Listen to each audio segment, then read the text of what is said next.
নমস্কার। আজকে আমাদের সাথে আছেন আমাদের স্যার।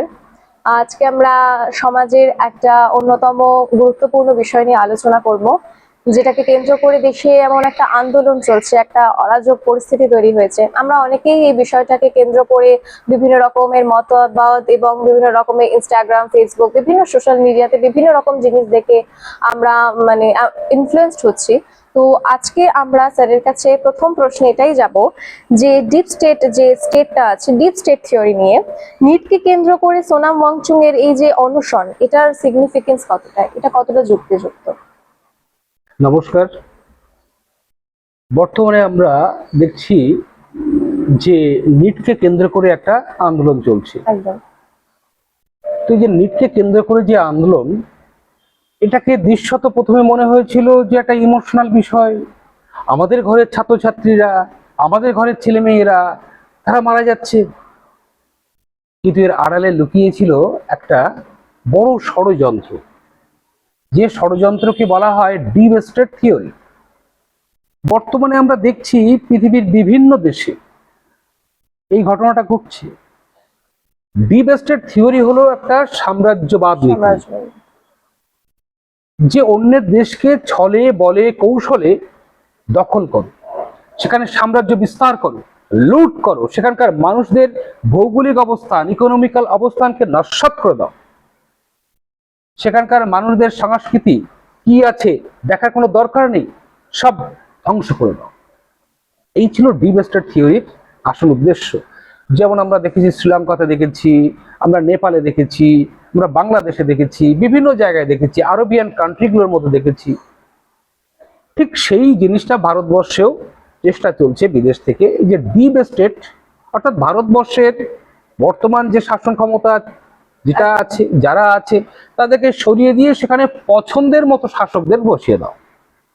আর এই ডিপ স্টেট থিওরি যার জনক হলো আমেরিকা, ইউরোপের বেশ কিছু দেশ, চায়না, এরা বিভিন্নভাবে সারা পৃথিবীকে নিজেদের দখলে রাখতে চাইছে এবং নিজেদের প্রভাব প্রতিপত্তি বিস্তার করতে চাইছে।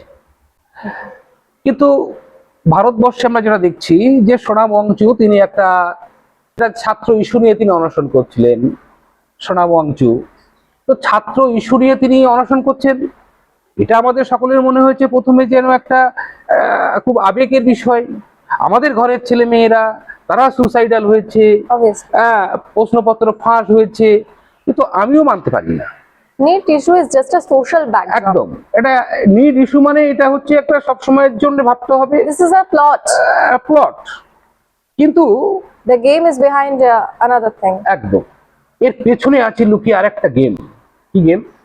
আমরা দেখলাম সেখানে সোনাম ওয়াংচু অনশন করছেন, কিন্তু সেই অনশন মঞ্চে উপস্থিত হয়ে গেলেন কারা? ধীরে ধীরে ককরোচ পার্টি, ধীরে ধীরে কংগ্রেস পার্টি, ধীরে ধীরে সমাজবাদী পার্টি, ধীরে ধীরে কমিউনিস্ট পার্টি। তাহলে আড়ালে ছিল এরা।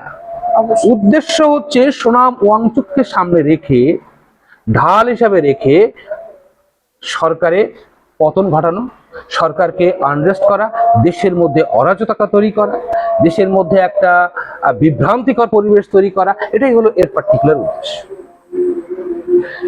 কিন্তু বর্তমানে আমাদের দেশের জনগণ সজাগ, বর্তমানে ছেলেমেয়েরাও সজাগ, তারা সবটাই বুঝতে পারছে। তাই এই আন্দোলন কিন্তু সর্বভারতব্যাপী মানে ছড়িয়ে পড়ছে না, এটা একটা ছোট সীমানার মধ্যে আছে, কারণ almost all of the Indians are too much aware about that. তাই তারা আন্দোলন থেকে সরে আছে।